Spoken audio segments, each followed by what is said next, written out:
Similar বন্ধুরা দেখতে পাচ্ছেন এটা হচ্ছে একটি 32 ইঞ্চি এলইডি টিভি। এটি যে ডিসপ্লে সেটি চেঞ্জ করা হয়েছে। এটি নতুন একটি ডিসপ্লে নতুন একটি ডিসপ্লে লাগানো হয়েছে। নতুন ডিসপ্লে লাগানোর পর কিছু প্রতিবন্ধকতার সৃষ্টি হয়। সেটি হচ্ছে এই যে ম্যাপিং সিস্টেম আসে, অনেক সময় ছবি উল্টা আসে। তো এটাতে ছবি উল্টা আসেনি, কিন্তু ওই যে ম্যাপিংটা আসছে, যখন ম্যাপিংটা আসে তখন যারা নতুন তাদের জন্য একটু সমস্যা হয় কীভাবে ঠিক করবেন। যারা পুরাতন, যারা কাজ করে থাকেন নিয়মিত, তারা তো পারেনি। তো নতুনদের জন্য এটি একটি শিক্ষামূলক ভিডিও। যদি নতুন প্যানেল চেঞ্জ করার পর এরকম ধরনের সিমটম আসে, এটা হচ্ছে ম্যাপিং সিস্টেম, তাহলে যে কাজটি করবেন আপনারা হচ্ছে কোড আছে, কোডটি দিয়ে ফ্যাক্টরিতে প্রবেশ করবেন। আমি এটির যে ফ্যাক্টরি কোড এখন ট্রাই করে দেখিনি। প্রথমত দিয়ে দেবো মেনু +1147 দিয়ে দেখবো মেনু 1147। তো মেনু 1147 দেওয়ার পর এখানে কিছু সিস্টেম ফ্যাক্টরি সেটিং ওপেন হয়ে গেছে এবং কিছু ফাংশন এসেছে। এখান থেকে যে কাজটি করব, এই যে প্যানেল সেটিং 7 নম্বর অপশান, এই প্যানেল সেটিংয়ে যাব।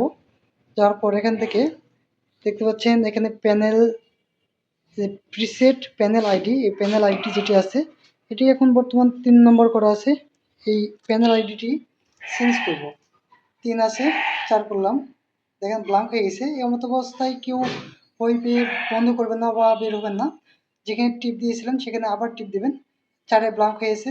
5-এ দেখেন 5 আসার পর লাইট অনেক কম, এখনও কিন্তু ম্যাচ আপ হয় নাই।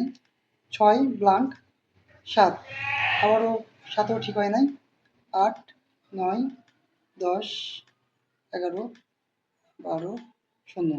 তো দেখেন শূন্যতে আসার পর কিন্তু এটা ঠিক হয়েছে। এখন আর ম্যাপিং নেই। ঠিক হয়ে যাওয়ার পর যে কাজটি করবেন, আরেকটি কথা বলে রাখি, যাদের ছবি হচ্ছে উল্টা আসবে, এই যে মিরর অপশন দেখতে পাচ্ছেন এখানে অফ আছে। এখানে যদি অফ থাকে অন করে দেবেন, এখানে অফ থাকলে অন করে দেবেন, অন থাকলে অফ করবেন।